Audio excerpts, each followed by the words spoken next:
Según datos de Idealista, el mayor portal inmobiliario de nuestro país, el precio medio del metro cuadrado de la vivienda en España en enero de 2025 ha sido de 2.237 euros. En 5 años, el precio medio ha subido un 30%. Estos datos son del conjunto del país, pero hay provincias donde las subidas de precios han sido mucho mayores. Por ejemplo, en los últimos 5 años, el metro cuadrado en vivienda ha subido en la provincia de Málaga un 60%, en la provincia de Alicante un 50% o en las Islas Baleares un 55%.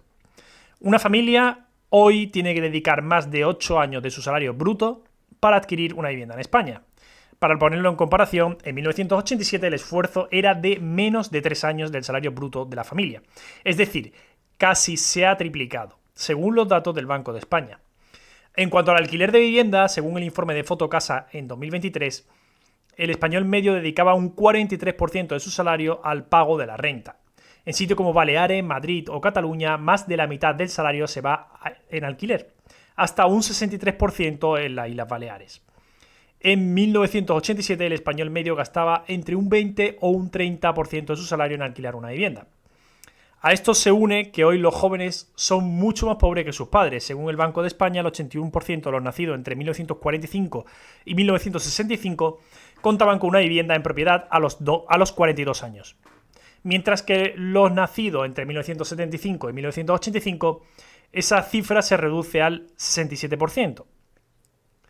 Por lo tanto, hoy hay menos jóvenes propietarios que hace 30 o 40 años, e igualmente hoy los jóvenes necesitan entre 2 y 3 veces más esfuerzo en proporción a su salario para comprar o alquilar una vivienda de lo que precisaron en su época sus padres. Es decir, que no es cierto eso de que el problema de los jóvenes con la vivienda es porque viajan mucho o porque tienen Netflix. El origen de estas subidas de precios tan descomunales, tanto para comprar como para alquilar, es múltiple. El primer motivo es la inflación. Como hemos dicho, el incremento del precio de la vivienda en España ha sido de un 30% en estos últimos 5 años. El coste de la construcción en España también ha subido aproximadamente un 30% en estos últimos 5 años. Y repetimos que este crecimiento es desigual. Hay provincias donde el crecimiento ha sido más fuerte y en otras en las que el crecimiento ha sido más débil. La inflación hace que el dinero pierda valor y por lo tanto puedas comprar menos cosas con ese dinero. Si bien pueden incidir varios factores, el origen fundamental de la inflación son las políticas monetarias. Esto es, un exceso de deuda por parte de la administración pública o un exceso de creación de dinero por parte de esa administración pública. En este caso, tras la crisis del coronavirus, los distintos gobiernos de todo el mundo inyectaron mucho dinero al mercado para amortiguar los daños en la economía y este hecho produjo que el dinero perdiese salvajemente su valor y las consecuencias son las que estamos viendo a día de hoy, estas descomunales subidas de precio en todos los sectores, incluida la vivienda. Si bien muchas veces se achacaba a la guerra de Ucrania, y aunque esta haya podido tener más o menos incidencia, realmente el origen son las políticas monetarias. Por su parte, en cuanto a los salarios, el salario medio en España ha aumentado en los últimos 5 años aproximadamente un 15%, es decir, la mitad de lo que han subido los precios. Por otro lado, tenemos la escasez de vivienda. El mercado de la vivienda, como cualquier otro sector, se rige por la ley de la oferta y la demanda. Si la oferta es superior a la demanda, el precio baja, mientras que si la demanda es la que es superior a la oferta, el precio sube. Por ejemplo, y para el mercado del alquiler, según Fotocasa, para este 2024 el 77% de usuarios demandaban alquilar una vivienda como inquilinos, por un 19% que ofertaban sus viviendas para que la alquilasen, pues ellos serían los propietarios. Es decir, tenemos un gran desequilibrio en la balanza entre oferta y la demanda. Esta situación de grave desequilibrio también es multifactorial. España ha aumentado su población en los últimos 5 años en 2 millones de habitantes gracias a la inmigración, ya que España es un país deficitario en términos demográficos, como vimos en el episodio anterior. Según el Banco de España, hacen falta 600.000 viviendas para satisfacer las necesidades actuales. Pero esta brecha va a seguir agrandándose si siguen las tasas de inmigración que tenemos actualmente, ya que en 2023 se crearon 280.000 hogares, es decir, familias o personas que necesitaban un hogar, mientras que se construyeron casi 87.000 viviendas. Luego el déficit anual es de aproximadamente 200.000 viviendas.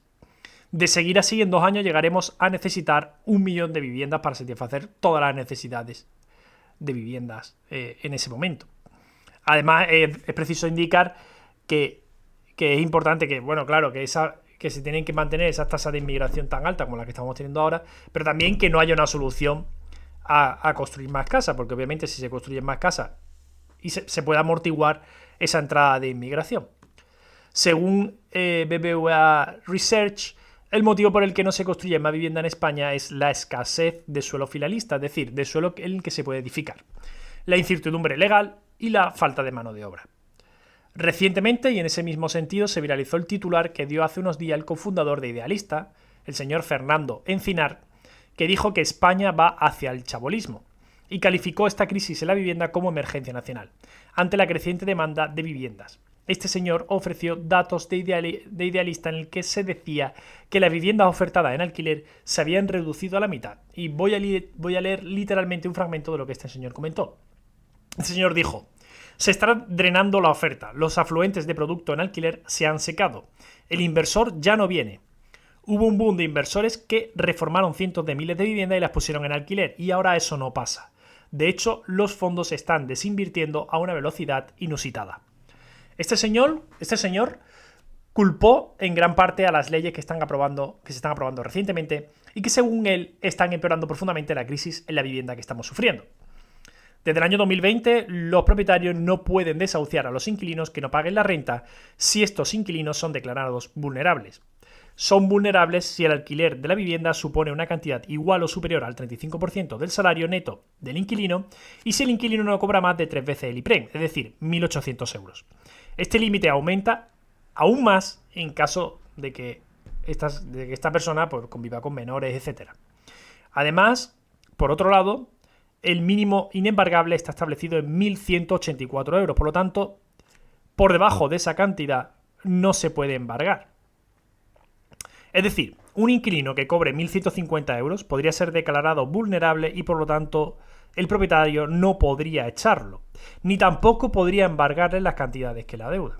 El resultado es que los propietarios, hartos, piden nóminas, avales y hasta si hace falta tu ADN para alquilar un piso. Un caso perfecto de pagan justos por pecadores. Pues un trabajador normal que cobre 1.200 o 1.500 euros y que sí quiere cumplir con los pagos de su alquiler, es una persona que sí ha adquirido ese compromiso y sí quiere cumplir, se ve la dificultad o casi imposibilidad de poder acceder a un alquiler, ya que los propietarios no se fían. Aunque tú seas cumplidor, el sistema te castiga igual que a la persona que no cumple. Y es algo profundamente injusto.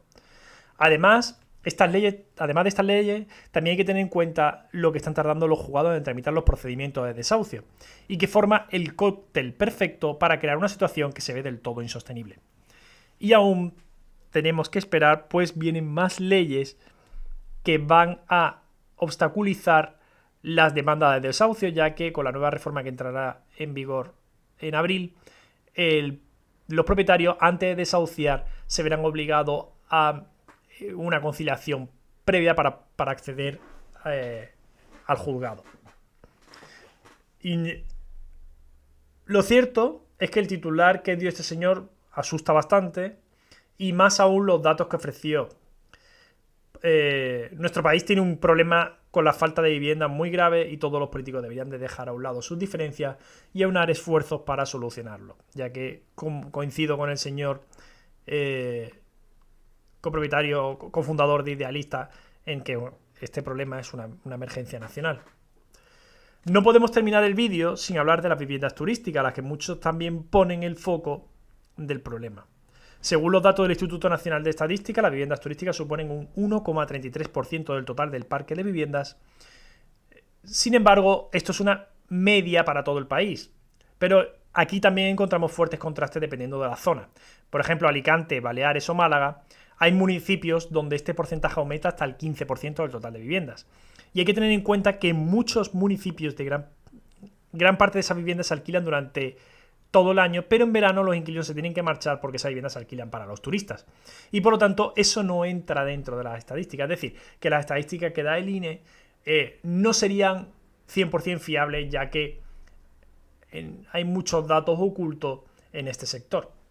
Aquí hay un gran dilema, aquí se produce un gran dilema. Por una parte, Es verdad que la vivienda turística resta viviendas para uso residencial, pero por otra también debemos tener en cuenta que incrementa la economía local, ya que hay muchísima gente que vive tanto directa como indirectamente de la vivienda turística y del turismo en general.